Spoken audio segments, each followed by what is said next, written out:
너는 가서 기쁨으로 네 음식물을 먹고 즐거운 마음으로 내 포도주를 마실지어다. 이는 하나님이 내가 하는 일들을 벌써 기쁘게 받으셨음이니라. 내 의복을 항상 희게 하며 내 머리에 향기름을 그치지 아니하도록 할지니라. 내 헛된 평생의 모든 날, 곧 하나님이 해 아래에서 내게 주신 모든 헛된 날에 내가 사랑하는 아내와 함께 즐겁게 살지어다. 그것이 내가 평생에 해 아래에서 수고하고 얻은 내 몫이니라. 내 손이 이를 얻는 대로 힘을 다하여 할지어다. 내가 장차 들어갈 스올에는 일도 없고 계획도 없고 지식도 없고 지혜도 없음이니라. 내가 다시 해 아래에서 보니 빠른 경주자들이라고 선착하는 것이 아니며 용사들이라고 전쟁에 승리하는 것이 아니며 지혜자들이라고 음식물을 얻는 것도 아니며 명철자들이라고 재물을 얻는 것도 아니며 지식인들이라고 은총을 입는 것이 아니니 이는 시기와 기회는 그들 모두에게 임함이니라. 분명히 사람은 자기의 시기도 알지 못하나니 물고기들이 재난의 그물에 걸리고 새들이 올무에 걸림같이 인생들도 재앙의 날이 그에게 홀연히 임하면 거기에 걸리느니라. 안녕하십니까. 10월 24일 목요일 말씀 묵상 시작하겠습니다. 전도서 9장 7절에서부터 12절까지 말씀 함께 읽었습니다. 지금 우리는 전도서의 제2부를 달리고 있습니다. 다섯째 단락이라고 할 수 있겠죠. 9장 1절부터 12절까지 말씀인데 사실은 6절까지를 어제 다루다 보니까 한꺼번에 다룰 수 있는 내용이긴 한데 잘라서 조금 애매하긴 합니다. 하지만 우리가 모른다는 사실, 그것이 계속 강조되고 우리가 죽음의 때를 알지 못한다. 우리가 언제 하나님 앞에 나아갈지 모른다는 사실이 강조되었었죠. 그 상황에서 전도자는 그렇다면 우리가 어떻게 살아야 되는가? 우리가 언제 내 삶이 끝날지 모르는데 어떻게 살아야 되는가에 대한 이야기를 제시하고 있어요. 그런데 이건 이미 전도자가 앞에서 이미 여러 번 말한 삶의 태도입니다. 바로 먹고 마시며 수고하는 삶인 거죠. 그렇다면 이 먹고 마시며 수고하는 삶이란 결국 무엇에 초점을 맞춘 삶인가? 이걸 한번 생각해 보도록 하겠습니다. 7절부터 10절까지 말씀 보시면 7절에 먹고 마시고 즐거워하라 그런 말이 나오고 있죠. 그리고 9절에 보시면 하나님이 해 아래에서 내게 주신 모든 헛된 날에 내가 사랑하는 아내와 함께 즐겁게 살아라. 그리고 10절에 내 손이 일을 얻는 대로 힘을 다하여 하라 이런 말을 쓰고 있어요. 결국 전도자는 먹고 마시고 일하는 평범한 삶이 가장 소중하다는 이야기를 하고 있는 것입니다.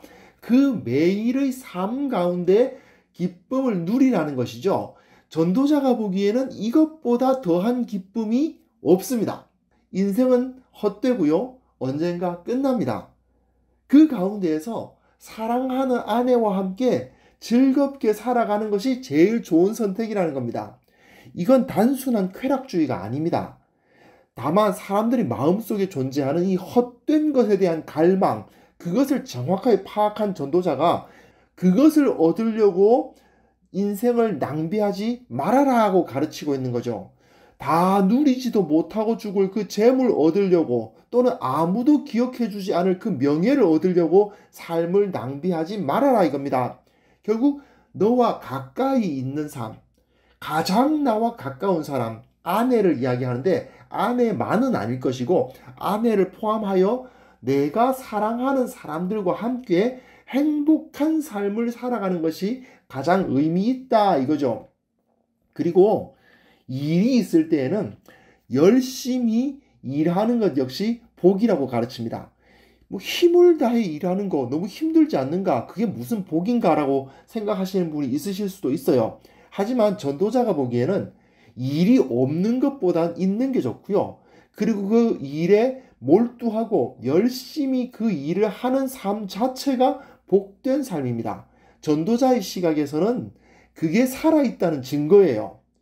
결국 이 평범한 삶, 자기에게 주어진 일에 만족하면서 최선을 다해서 일하고 자기에게 주어진 시간이 얼마나 남았는지 알 수 없다는 것을 온전히 인식하면서 그렇기 때문에 내가 사랑하는 사람들과 함께 시간을 보내고 그들을 기뻐하는 것, 그게 인생에서 가장 소중한 것이다 라고 가르치고 있는 거죠. 그리고 11절, 12절이 굉장히 인상적인 구절로 제시되고 있습니다. 빠른 경주자들이라고 선착하는 것이 아니며, 용사들이라고 전쟁에 승리하는 것이 아니며, 지혜자들이라고 음식물을 얻는 것도 아니고, 명철자들이라고 해서 재물을 얻는 것도 아니고, 지식인들이라고 해서 은총을 입는 것도 아니다. 그러면서 뭐라고 말하느냐? 이는 시기와 기회는 그들 모두에게 임한다. 그런 말을 해요. 시기와 기회가 좌우하는 인생이라는 겁니다. 이건 결국은 안 믿는 사람의 눈으로 봤을 땐 모든 것은 다 운이다. 그런 말이라고 할 수도 있어요. 결국 내가 언제 태어날지, 어떤 부모 밑에서 태어날지, 어떤 환경에서 태어날지, 그건 전부 사람의 능력에 근거하지 않습니다. 결국 시기와 기회가 그 사람의 인생을 좌우하는 겁니다. 그것은 믿는 사람들의 눈으로 봤을 때는 하나님께서 허락하신 섭리고, 불신자들의 언어로 말하자면 모든 것은 운인 거죠. 결국 전도자가 보기에는 그게 뭐 운수인지 아니면 하나님의 섭리인지 아니면 내가 열심히 일한 결과인지 그것조차도 알 수 없고, 결정적으로 사람이 언제 죽을지를 모르는데 내가 무언가를 막 추구하고 있다. 근데 그 추구하는 중간에 죽을지, 그것을 이루고 나서 죽을지, 그것을 이루었는데 그것이 허물어지는 것을 보면서 죽을지, 그건 알 수 없는 거죠. 그렇다면 전도자가 보기에는 내가 다른 사람들을 이기고 그 위에 높이 오르기 위해서 인생을 바치는 것은 어리석기 짝이 없는 겁니다. 물론 어쩌다가 부자가 될 수도 있고요. 어쩌다가 높은 위치에 오를 수도 있고요. 또 어쩌다가 존경받는 사람이 될 수도 있습니다. 하지만 부자 되려고, 높은 사람 되려고 애쓰면서 세월을 보내는 것보다 자기에게 주어진 일에 게으르지 않고 최선을 다하면서 일하되, 지금 나에게 주어지지 않은 부와 명예를 붙잡겠다고 다른 사람들을 돌보지 않고, 나를 사랑하는 사람들에게 눈길을 주지 않고, 지금 이 현재에 관심을 두지 않고 이 현재에 감사하지 않고 살아가는 그런 것이야말로 진정한 어리석음이다 이거죠. 우리는 오해해서는 안 됩니다.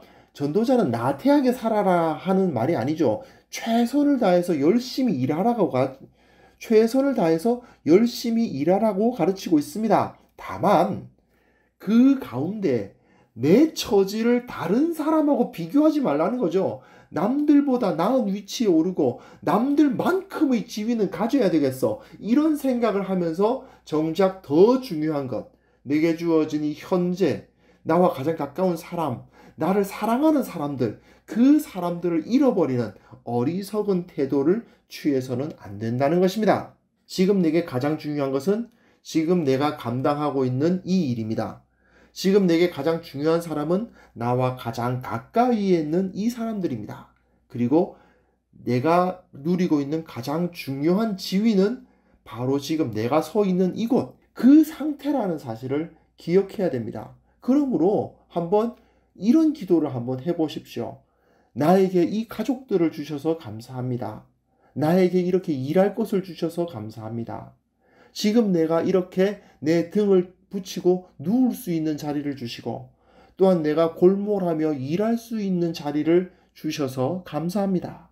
이런 감사가 넘칠 때 내 인생은 진정 가치 있는 삶을 살아갈 수 있다는 것, 그것을 우리가 잊지 말았으면 좋겠습니다. 하나님 아버지, 우리에게 가장 소중한 것이 무엇인지 잊지 않게 하여 주옵소서. 나에게 지금 주어진 이 일과 내가 지금 소유하고 있는 이 상태가, 지금 이 현재가 가장 소중하다는 사실을 기억하게 하시고, 내게 주어진 일에 최선을 다하며 나를 사랑하는 사람들을 끝까지 최선을 다해서 사랑하고 섬기는 귀한 주의 백성들 되게 하여 주옵소서. 그것을 통해서 언제나 그 입에 찬송이 흐르고 언제나 주님을 높이며 기뻐하며 살아가는 우리 모두가 되게 하여 주옵소서. 예수님의 이름으로 기도합니다. 아멘.